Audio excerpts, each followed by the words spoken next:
নমস্কাৰ বন্ধু বান্ধৱীসকল, welcome to learn with কৃতি।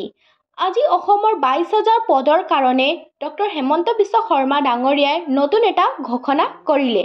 জুলাইৰ পৰা হ'ব অনলাইন এপ্লাই গ্ৰেড 4 আৰু গ্ৰেড 3 কাৰণে। আৰু তাত কেনেকা কি কোৱালিফিকেশ্যন লাগিব সেই সকলোবোৰ কথা আজি ডক্টৰ হেমন্ত বিশ্ব শৰ্মা ডাঙৰীয়াই ক'লে।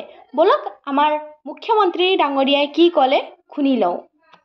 কেইটামান আপোনালোকৰ কাৰণে ক'লো, এইবাৰ এওঁলোকৰ কাৰণে আমি অসমত 1 লাখ চৰকাৰী চাকৰি দিলো। 1 লাখ হোৱা নাই, 20,000 এতিয়াও বাকী আছে।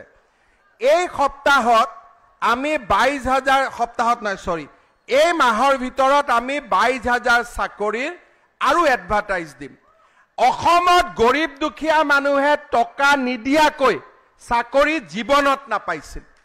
আজি গৰীব দুখীয়া মানুহৰ কাৰণে চাকৰি সহজ হৈ গ'ল। মাত্ৰ ল'ৰা ছোৱালীয়ে পঢ়িব লাগে, আন্দোলনত যাব নালাগে, ড্ৰাগছত সোমাব নালাগে, তাচপাত খেলিব নালাগে, মাত্ৰ পঢ়িব লাগে আৰু বাপেক মাকৰ নাম বৃদ্ধি কৰিব লাগে। এতিয়া অসমত আমি পৰিৱেশ সলনি কৰিলো।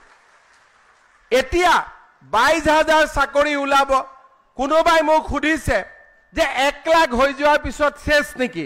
মই ক'লো এইটোতো নাটিকা, নাটকটো চলি থাকিব। আমি আৰু চাকৰি উলিয়াই থাকিম, আপোনালোকক দি থাকিম।